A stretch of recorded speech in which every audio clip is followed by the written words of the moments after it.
In a world desperate to tear itself apart, only one man, and some other people, stand in the way of total destruction. Together they will right the wrongs, make bad, good, and single-handedly destroy evil, together. Who is this man, you may ask? This man is Geoff.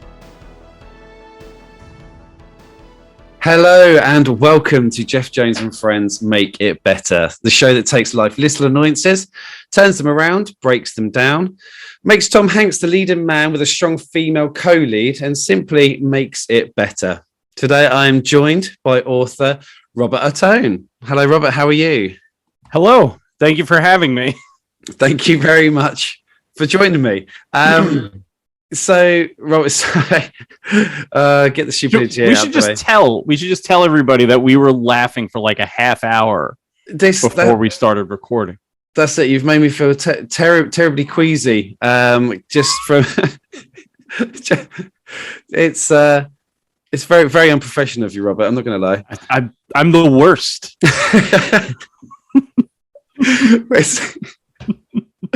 Today, Robert, welcome to Geoff Jones and Friends Makes It Better. So this is the show, Robert, where we have a moan about stuff. We have a good old moan. We have a good old rant. But there is a caveat with that. You can't just get away with having a moan. You've got to essentially make it better by the end. But kind of tell me, what today is it that we are going to make better? Horror tropes. Ooh. In both fiction as well as in film. Okay. Well, I will let you lead the way. What's your top moans? I think far too often filmmakers more than authors, I would say, sort of lean a little too heavily into placating the audience.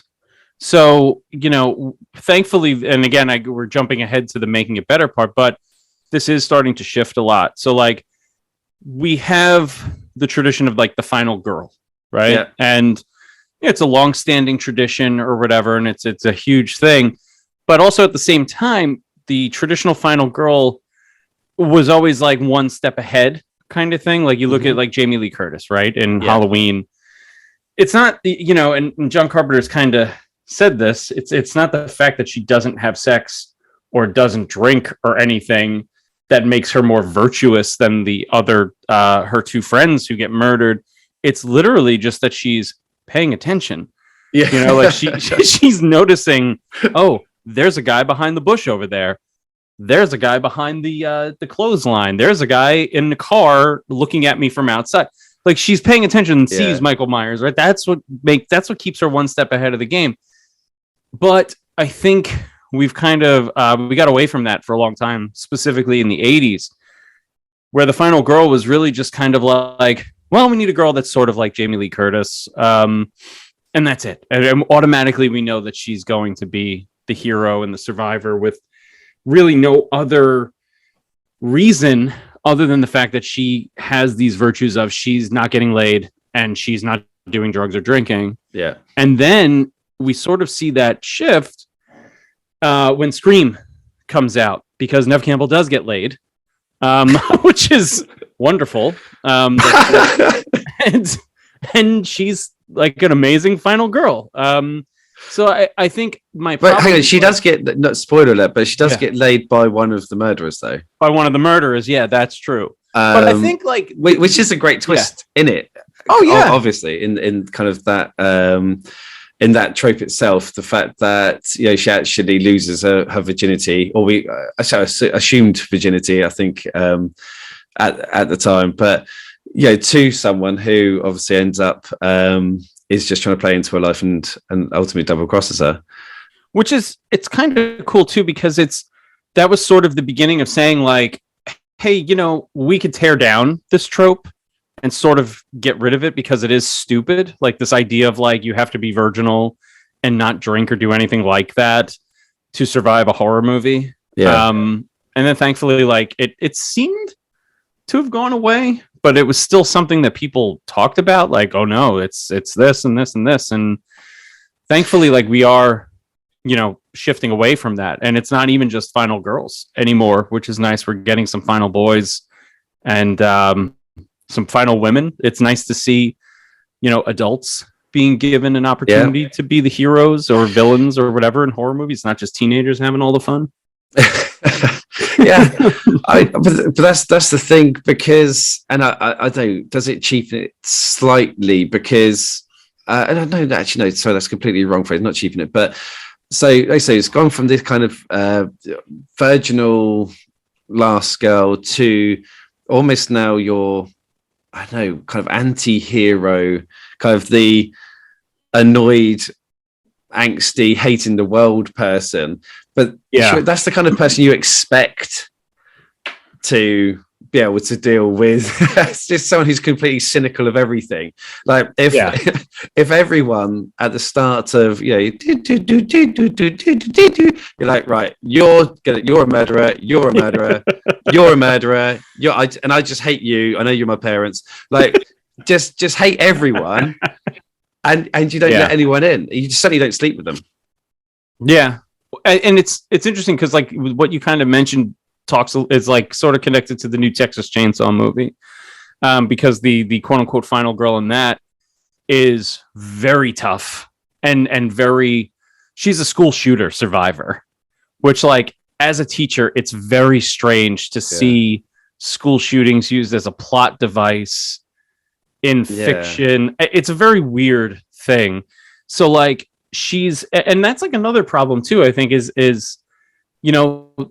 a final girl or a final boy doesn't have to be like damaged, like they could be a perfectly normal kid, like Neve Campbell in Scream. Her character was damaged obviously because of her mom having been murdered or whatever, but Jamie Lee Curtis was not damaged going into Halloween. She was your everyday girl next door. We don't know if she was a virgin or not. We have no idea what Laurie Strode was up to before Halloween night 1978. And even Carpenter, she was a babysitter in the 70s. So if Hollywood's led me to believe, she's probably not a virgin. Right. But like, we do have an opportunity. I think like as, somebody who, creates fiction and stuff, like we do have kind of a responsibility to like represent everybody.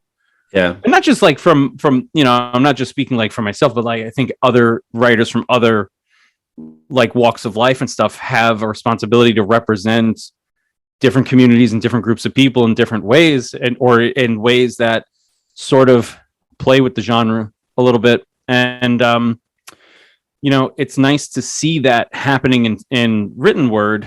And it's nice to see movies doing that as well. So like Barbarian is a good example, that's my favorite horror movie of the year. I think it might be my favorite movie of the year. I don't know. But in that, we have a young woman. She's not like a child. She's not a teenager, but she's not, in her 50s or anything. She's maybe in her 30s. And she's just a remarkably intelligent woman. And it's nice to see that. And in fact, like she might be like a little too good of a person because she's trusting of someone else who betrays her sort of twice. But she's still a good person at heart. So it's like nice to see like not the hard-edged, like edgelord hero character. You have just a perfectly normal, intelligent woman as the lead in something like Barbarian, or even in, you have something like, again, Jamie Lee Curtis in Halloween Ends, who's, I don't know how old she is, but it's nice to see like an older woman kicking ass and being more than capable of protecting herself, because how often do we see older women used as like devices to scare, or used as, something to be put in danger, right? Yeah. Like you think of, in the movie It, Mrs. Kirsch, just a spooky old lady that actually is Pennywise or whatever. Stuff like that I think is important. So having representation of all ages is nice to sort of be part of that whole like drive to sort of kill the final girl myth, which is still around. Like, Final Girl, there literally was a book called Final Girls. Yeah. And there's the Final Girl support group, which is excellent. And there's Final Girls. And then there's like other horror authors who are writing slashers with Final Girl type characters, which are also fantastic. Like I have them all. These are great books, but it's also like, it's important to push the genre forward and push like the narrative forward of these types of characters. Yeah, I mean, I can see why that kind of final girl trope is played a lot, because there are different dynamics to it, but also generally women are less annoying than men, and more relatable. Yeah, maybe, and I said maybe we do still wrongly look at them as an underdog. Whereas if you have a young athletic male, the expectation is more that they could, I don't know, be better. But obviously that dynamic finally is changing.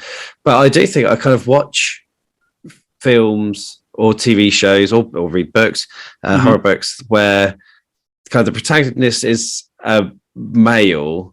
And you don't often just get that male victim. It's usually someone going, I don't know, hunting down the perpetrator, isn't it? Rather than being a victim and running away. And I mean, I get obviously the kind of the slasher movies of the 70s and 80s kind of created this final girl situation, and it does work because of. But because of, I suppose, social stereotypes and norms.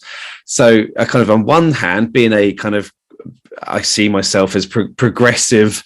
I've got very strong daughters, and I kind of look at it thinking, no, I want these women to go and just absolutely kick ass. But also, being a kind of cinephile and loving movie, I appreciate why they've got to be a bit underdog and a bit more kind of virginal and naive and sweet. But that's also the kind of Sydney growth in the Scream films, is that going from that, I don't know, kind of slight loner, small group of friends, trusting, to, by the latest one, just first of all loving the fact that I'm not coming back. No, I don't care. I don't care how many of you die. I'm not coming back. And then comes back because she's still a good person. So she's sensible enough to know I'm not coming back. And whilst maybe not the best of films, I really liked that. And it was like, okay, we're going to do this. And her and Courtney Cox were like, right, let's just go and mess this up now. Like, let's go and sort this out.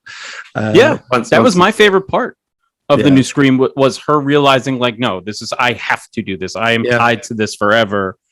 And this is like my, I have to resolve this whether I die or not.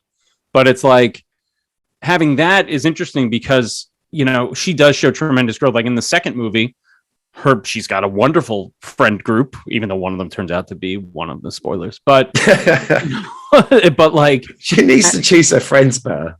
She does, yeah. But again, she has a group of people around her. And in the third movie, she's a crisis counselor. So she's sort of turning her trauma into something to help other people, which is awesome. I have no memory of the fourth one.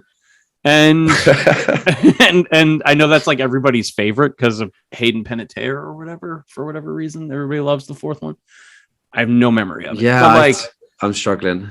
Yeah, I Emma Roberts, I think, is in it. And then the fifth one is not great, but her story is great in it. Yeah. But it's also like, we have things like, but then you have other things that are sort of like pushing against this a little bit. You have something like Terrifier or Terrifier 2, which just kind of reinforces those like 80s slasher stereotypes and stuff. And it's like, I'm not a fan of those movies. But I haven't even seen the second one. I probably will never watch the second one. But like, I think it's a mistake to not want to experiment more with the genre and not actively try to move things forward. Like I'm working on something now where I have a character. It's a teenager. It's teenage leads or whatever, where his name is Mikey, and he's questioning his sexuality. Like that's a huge part of who he is in this moment because he's a kid. Like that's exactly what that's supposed to be. Like you're trying to figure your shit out. Like I get it. I went through that. And he's doing the same thing. So like I have that going on with him. It's not just defined like, well, I'm on the football team and I'm a tough boy. And it's like, that's just high school sweetheart. Yeah. Like it's just that stuff is so boring. So I think it's important to do stuff like that, whether it's, something as simple as like, well, and it's not simple because it's, it's this individual's trying to understand who they are, but it's different in the sense that it's like, it's not just like, this one's the jock, this one's the smart one, this one is this. They're like, they don't fall into these categories. And like those types of things can be fun. I think they're more fun in video games than they are in movies or books. But at the same time, like it is very important to push those kinds of things forward. And I feel like there is a lot of that. I feel like there's a tremendous push to like change things and play with the genre a little bit more. Whether it's something like Pure, which was on Hulu. That's a really great horror movie about virginity and faith and stuff like that, with not an all woman cast, but it's the leads are primarily women, or something like All That We Destroy, which I think was also on Hulu.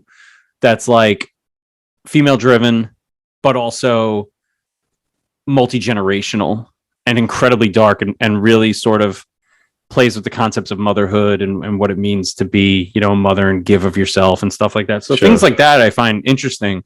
Like I'll always choose those over something like, here's a slasher that's a clown and he's killing a lot of people. It's like, okay, but you said something interesting before about like the boy, right? Like the boy who's in good shape, being able to like fend for himself kind of thing, or hunting the bad guy. The new Halloween does some really interesting stuff with what you were just talking about, where they have big bad Michael Myers getting one-upped by a young male character. And it's really kind of interesting because normally in every other Halloween movie, Michael Myers would have like ripped the guy's head apart, or whatever. He would have done something ridiculous. Yeah. Whereas in this, the teenager, well, I guess he's like 21 or 22 or something, prevails over him pretty decisively. See, the terrible thing is, I'm like 98% sure I watched that, but found it quite bad. So I kind of, man. So I think I switched up. Maybe okay, I'll rewatch it. For you, Robert, I'll rewatch it. But I love what you're saying, that because I do think that the slasher genre, and also I know this was kind of all about all horrors to start with, but we've kind of focused a lot on slashers at the moment, and that is that since its inception in 70s and 80s, I'll say that, I don't know, is Psycho, is that a slasher? Maybe not in the same vein as it, but that there has been your standardized template for a slasher film. Yeah, it's always the young people. It's like what zombie films went through early days, where a group of kids, I don't know, in a cemetery, in a morgue, in somewhere, and then something happens. Yeah. Like it's the mold of what it is. And actually the fact that because love it or hate it, the world is changing and people are in a place now where they're finding themselves, and actually that needs to be represented. And I know people will waffle on about, I don't know, woke culture or forcing things in, but actually it's not forcing things in when actually that's just, if you take a sample of everyday people, then you're going to have people who are struggling with gender identity, sexuality, or maybe not even struggling, people who are fully comfortable with it. And that's not represented in the slasher unless it's two young cheerleaders, which is obviously just for the gratification of the director, probably. And ultimately they'll both die anyway. Right. But it's true, because like it's no more important than it is now. Like representation has always been important, right? But like now that we have the opportunity to do it, it's important to do it every time. Like Halloween just passed, and nothing made my day more than this little boy, or actually two little boys, came up to the front door to get candy. One of them was the Miles Morales Spider-Man. Nice. And he looked amazing. And I said to him, I was like, "Oh, you're Miles Morales." And he was like, "You're the first person that knew who I was." Oh. And I was like, well, yeah, you're awesome. So here's extra candy, obviously. And then another little boy who actually I found out he was T'Challa. He was the boy had his whole Black Panther outfit on, but then like he took the mask off and I was like, oh my God, that's awesome. You're like, and he's like, yeah, T'Challa's my favorite because like he's my hero. And I was like, good. And it was nice to see, like, because like when I was a kid, I didn't have T'Challa costumes. I always thought Black Panther was the shit. And like I never would have had a costume. I couldn't even buy a costume of Black Panther as a kid. But now these kids can. And that's what's important. Like kids, especially, and adults and teenagers need to see themselves represented in characters. And like it's so important. It's so important. And that's what like people who fight against this stuff just don't get. They don't, and it's not a forceful thing because cinema for an awfully long time, and yeah, we're again more into cinema than literature. Although I suppose the same can be said for that, is the fact that for a long time it was white dudes making the decisions, doing the casting, putting up the budgets, and so you're not going to have the LGBTQ plus representation. You're not necessarily going to have blacks and Hispanics and kind of those communities represented, and a lot of it is because the person with the money didn't understand it, so they ignore it. And then so you don't have that representation, and you don't have, and which is why, just on a complete sidestep, why music I think was so important, certainly back in the day, because that just crossed everything. You could find representation in music, and sports, sports too, and sports. The World Cup's going on at the moment, and you see kind of some of the nations and the unexpected representation in that as well. But but horror does seem to be a little behind the curve, with I suppose the comic book movies, with obviously rom-coms and everything else is there, but horror is it the fans? Is it, I don't know, is it the stereotype of what a horror movie is? It just seems to be kind of slowly dragging. I suppose, is the genre itself a trope, in the fact of it has this blueprint which has worked for 40 years. So let's just try and keep it going as long as possible. I think like when it comes to film or whatever, the people who are so high at the top are just like not totally culturally aware, maybe. But then again, like, thank God we have people like oh my God, Jordan Peele, and thank God we have people like Chelsea Stardust and like all these other great filmmakers and stuff like that, Karen Kusama. Like we've got all of these great people who are making great horror and changing how things are, and eventually those are going to be the people who are the heads of the studios. And then it's going to be like as diverse as anything else, or hopefully it will be as diverse as anything else, because it can't stay everybody's white forever. It just can't, and everybody's straight and white forever. Like it just doesn't. And also the running joke for 2 decades is that you see the black friend was the first one to die. Yep. Yeah. And it wasn't being kind of a young white lad in southern UK, growing up in the 80s and 90s, where it's a predominantly white county, as let alone anything else, and having watching that never I grew up listening to all kinds of music, so I thought I was cool. I thought I was different. Watched all different kind of films, but it wasn't until I was older that I really appreciated kind of what that meant. And you see things like Scary Movie, and you kind of get see the parody films where they say the black guy's going to die for, I can't remember quite the name, but there's this one, and he actually makes it, and it's like the biggest thing. And then you kind of go back and rewatch the films, and you're like, oh, yeah, I get it. And perfectly innocently didn't notice that. Right.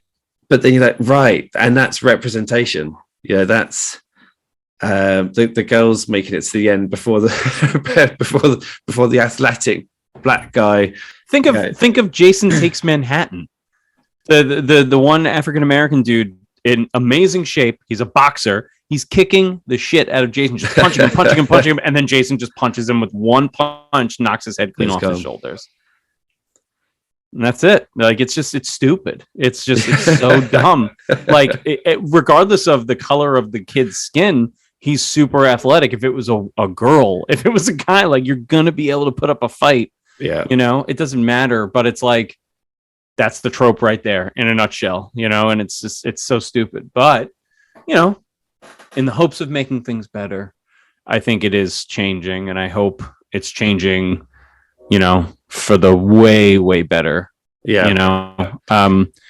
It's like when they announced that Michael B. Jordan was going to be Superman in like an HBO Max thing or whatever.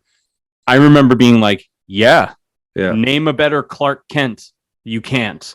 And then, of course, it turned out that he's not going to be the Clark Kent Superman, but it's like, I remember everybody, all the racists were like, "Oh, Superman is white." Like, well, Superman's an alien. He could be literally anything. So it doesn't matter.